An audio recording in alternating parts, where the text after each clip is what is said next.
Hi there and welcome back to the channel. Today I want to talk about poverty in Portugal, which according to a recent report is becoming an ever more serious problem. The report is by Pordata and it covers the period of 2021 to 22 and basically compares the last several years in terms of the rate of poverty, people in danger of falling into poverty in Portugal, etc. And there are really some very startling and alarming statistics that have come out of this. Most importantly, the report reveals a kind of reversal of the recent trend, which had shown some improvement in terms of poverty levels in the country. And it now seems that things are becoming progressively more and more serious. And some of the statistics are really shocking, and I think we should spend some time at the beginning of the video just taking a look at them together before we comment on why this has happened and maybe what can we do about it.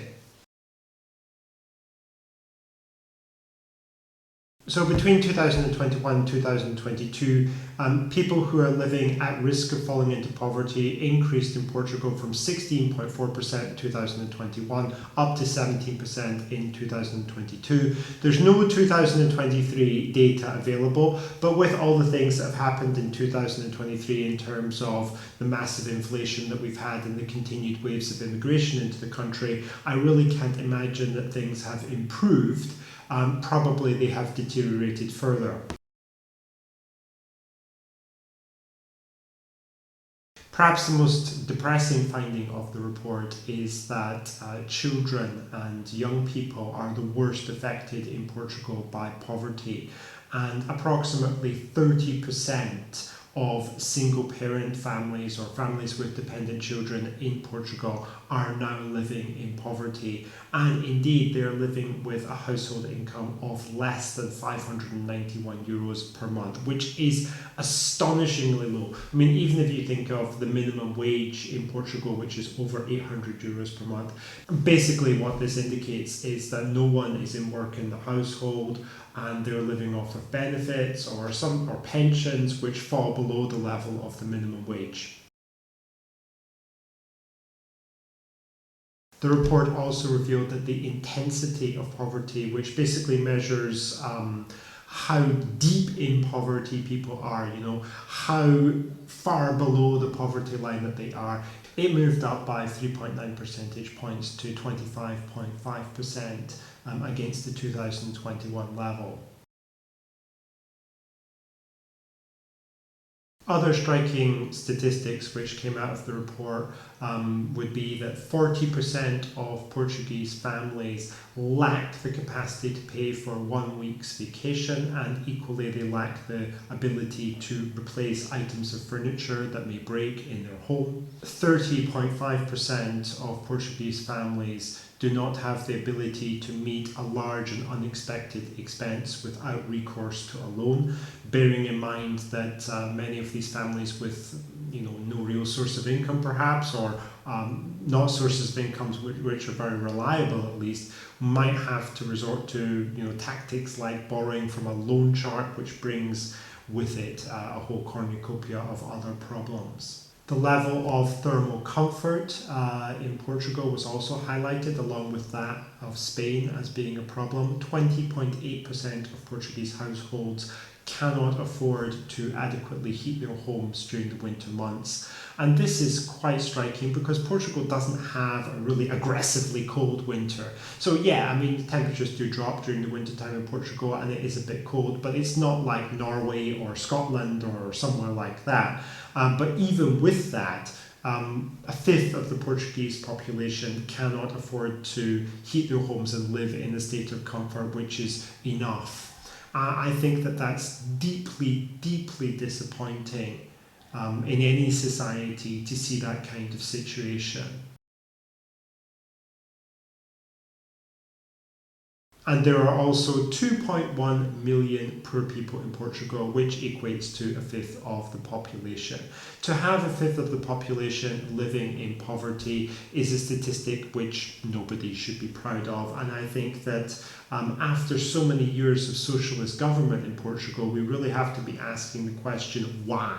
Why is this the case? This is data from 2022, so the PSD weren't even in power at that point. It's been the PS for the vast majority of the years concerned, and we're in this situation. And this is a time where Portugal has been experiencing, at least on paper, economic growth. Tourism is up and it seems that the economy is not doing badly, but yet we have a fifth of the population living in poverty. And perhaps the worst statistic of all for me when I saw it was that 1 in 10 of Portuguese workers, these are people who are actually employed, they're working, maybe minimum wage jobs, but they're actually working. Those people are living in poverty. And this gels with other reports that I've seen recently in various media, which looked at the role of food banks in Portugal, and the people, the charities or organisations who are running the food banks basically said that they've noticed a bit of a change in the last few years in terms of the people who are coming to utilise the services of the food banks. And what this basically embraces is that previously the traditional users of this service would be people that you would expect, elderly people. I think the organiser pointed out widows who perhaps didn't have a sufficient pension to support themselves on their own, disabled people who find it difficult to access employment, unemployed people, single mothers. These kind of people have always used the food banks, and of course it's not good, but it's something which has been established for a long time as a pattern of behaviour. But yet now the change is that the organisers of these food banks are noticing, first of all, that there are more people coming in than ever before, and secondly, that working people are coming in, because even though they have jobs, it might be 2 people in a couple that are actually working, they still can't afford to pay for the necessities of basic life, such as food and accommodation. And I think at that stage we have to ask ourselves, what kind of society are we presently living in if 2 working people with 2 salaries coming into a household have to resort to a food bank to survive? Now on to the causes of this. The report actually identifies the increase in housing costs, and I have a separate video which deals with Portugal's housing crisis. And it says that because housing prices since 2015, between 2015 and 2023, have basically risen by 105%, but salaries have only risen by about 38% during that period. This is accounting for most of the rise in poverty. And that might well be the case. Definitely it's not helpful. I think that the rise in housing prices will put a lot of pressure on people at the low end, especially people who are renting. And of course, it doesn't even mention the role of inflation. Inflation has been aggressive over the last few years in Portugal, and there are many items in the supermarket like coffee and chocolate, for example, which have increased in price well beyond the level of 38%. And it's not just limited to that, it's basic stuff like milk and eggs and bread have also gone up substantially. So I think inflation also plays a powerful role here, and the gains that we've seen in wages, 38% over the last 8 years, might not be enough to compensate even for the rate of inflation that we've seen. But most of all, I just want to point out this. Against this backdrop of poverty, where a fifth of the population are living in poverty in Portugal, in a developed country, an EU member, we see mass immigration into the country, and we see mass immigration from the developing world. And this is somehow supposed to be helpful. I really don't understand how, when so many people at the low end of the economic spectrum in Portugal, Portuguese people who've lived here for generations, are struggling, as they apparently are according to the data in this report. When that is the case, I don't see how it can possibly be seen as helpful to introduce hundreds of thousands of immigrants from Brazil, Angola, Mozambique, and Central Asia into Portugal. These are people who, obviously, coming from those countries, don't have a lot of money.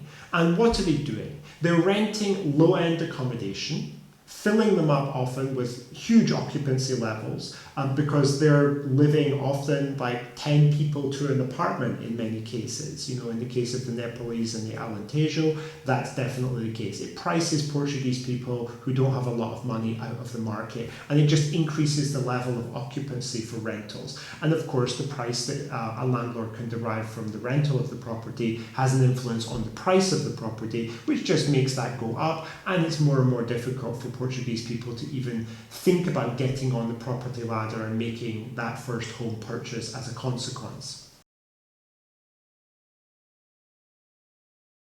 I think even more importantly than that, immigrants compete for low-end jobs. Now, there's a lot of talk that, these immigrants are all doing jobs that Portuguese people don't want to do. Is that really the case? Personally speaking, I doubt that. I think that when you've seen 1 million people come to Portugal, or 1 million plus people come to Portugal over the last decade, most of them from the developing world, are we really seriously sitting here and saying that all of the jobs they're doing, or even most of the jobs that they're doing, are jobs that the Portuguese don't want? Is that the case? Or is it in fact the case that because there are so many immigrants who are prepared to work for less, that companies, and many of these companies are Portuguese companies, I admit that, companies are taking advantage of the availability of cheaper labour in, for example, the agriculture industry, the construction industry, the restaurant industry, and they're using migrants to Portugal to fill those roles. I mean, I went to Pingo Doce just last week and I spoke to 3 people, they were all Brazilian. Are we saying that those jobs in Pingo Doce, no Portuguese ever wants to do that? It's only the Brazilians that want to do that. If that's really true, then fine, but I just doubt the veracity of that statement. I think the level of competition from immigrants is maintaining wages at a lower level, is putting downward pressure on wages, and simultaneously it's putting upward pressure on things like rents. And that is a toxic combination which puts immense pressure on people at the lower end of society, people who are already on the brink of poverty, people who are struggling financially. And it's enough to send these people into poverty, and that is what the statistics show. It shows that more and more Portuguese people are being plunged into poverty. And I don't think, as the report suggests, that it's just the increase in housing prices that are responsible. It is one of the factors for sure, and immigration has a role to play in pushing up housing prices. But it's the jobs market predominantly, in my opinion, and the fact that the wages in Portugal are being artificially suppressed by the presence of a large number of migrants from the developing world. That is the core problem that needs to be addressed. Alright, well, I hope that people found this video interesting and informative, and I enjoyed making it. I will see you all soon in the next one.